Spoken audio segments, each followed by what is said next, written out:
Cagger is rewarded for murdering Gallatin by being invited back into Emmer's good graces. He gets a new mission.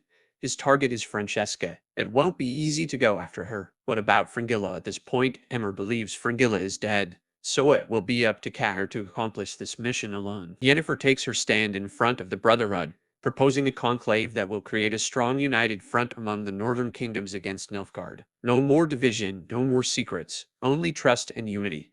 Stregober isn't pleased with Yennefer being back, and he makes his distaste known, comparing her to a fungus. But she has Tissa's full support and also Vilgefort's. Slowly, the others agree to Yennefer's plan. Now that the wild hunt has been dealt with, at least for now, Geralt tells Ciri that her power acts as a conduit for the monoliths, creating doorways between the spheres. When they portaled to the sphere with the wild hunt during the fight with Volthmare, she might have left the door open on the way out, so to speak, allowing the wild hunt to cross over. Now they need to go to Retuza so Geralt can hunt down the mage. Ciri isn't thrilled by the idea, especially since she and Yennefer left things on bad terms. But Geralt assures her that Yennefer will forgive her. At Retuza, Tissay commends Yennefer for her gift at politics despite her disdain for it.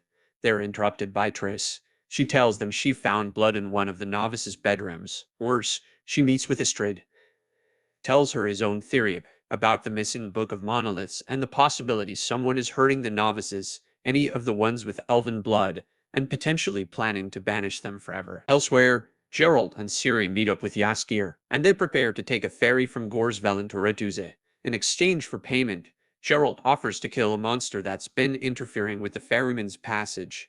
On board the ship, the group comes face to face with Jaskier's longtime rival Valdo Marx and his troupe of bards. Valdo has been invited to perform at the Conclave Ball at Retuza. Being with Vilgefortz has softened Tissaia in many ways. She and Yennefer are both a bit giggly over the newfound romance, especially when Yennefer sees the bracelet he gifted her. Later, Vilgefortz pulls Yennefer aside to question her motives. He warns her not to leave Tissaia and dry again because she's always left to clean up her messes. Yennefer assures him that's not going to happen this time. Pivoting back to Redania, Dijkstra and Philippa continue their scheming. Dijkstra sends the messenger Applegat with a message to the Navy commander, seemingly putting Ciri's vision of his death into motion. It sounds like Dijkstra and Philippa have uncovered who Lydia and Rhys are working for, but they need proof to ensure things don't go belly up once they crash the Brotherhood's conclave and start pointing fingers. Aboard the ferry, Ciri puts her hunting skills to use to figure out what kind of monster they're dealing with, a scary water monster known as an Eskin. There is a nice scene between Ciri and Geralt here, with him offering her some advice. Ciri is still unsure of learning magic. She wonders if it would be better to govern with steel and steel alone, like Calanthe. Geralt tells her to be careful not to let her sense of justice turn to rage. But for the record, he thinks she would make a great queen, and if that's what she wants, he'll support her. Yennefer crashes Queen Hedwig's funeral to invite Philippa to the conclave. Dijkstra isn't happy about this, but Vizimir interrupts. Yennefer appeals to his emotions, using his queen's death as a way to suggest monarchs need better protection, the kind of protection they could be offered by the Brotherhood. Vizimir then demands that Philippa, Dijkstra, and Radovid attend the conclave. Things start to get rocky on the boat as Valdo Marx and his group perform a song, much to Jaskier's annoyance. The music disturbs the Eskin, which rears up and attacks.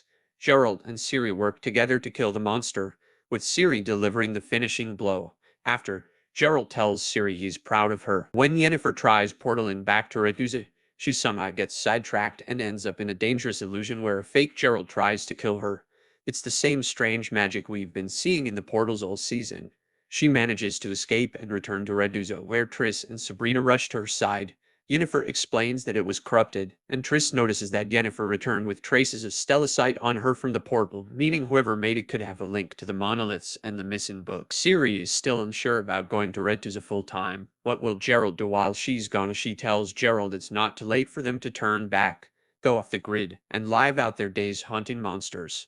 But Geralt tells Ciri was he found at Fulpine, the horrific abomination of missing girls, and Taryn, who thinks she's Ciri. Ciri realizes that it's all much more harrowing than she realized and agrees to continue their mission and stop whoever is behind all of this. We catch up with Fringilla for the first time in a while. She's finally escaped and seems to be thriving, hanging out in a tavern and listening for important information and tidbits. Fringilla overhears the bartenders discussing the upcoming conclave at Aretuza. Geralt, Jaskier, and Ciri meet up with Yennefer. Yennefer and Ciri immediately make amends, and then Geralt and Yennefer leave her with Jaskier while they prepare to attend the ball in the conclave. Yennefer places powerful wards around a lone shack in the woods to keep Jaskier and Ciri safe. They play card games for a bit, with Ciri beating Jaskier every time. Once she falls asleep, Jaskier notices someone snooping around the shack. He follows the sound outside and discovers Radovid inside a nearby hovel. He assures Jaskier he's slipped his security detail so they're not in any danger. Realizing they're alone, the two finally act on the sexual tension that's been brewing between them all season. In the woods, Kyr catches up to Francesca and her men. He offers her food and a new mission where they will work together as allies. Kyr says Gallatin was planning to stage a coup, which is why he's dead.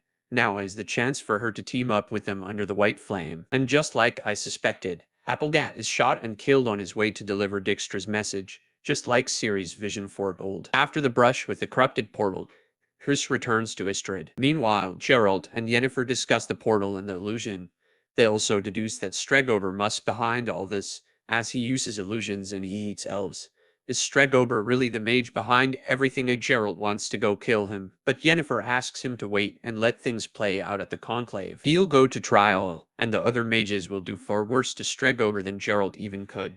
Geralt isn't thrilled at having to play politics, but he agrees to do it for Yennefer. The episode ends with everyone preparing for the ball and the subsequent conclave.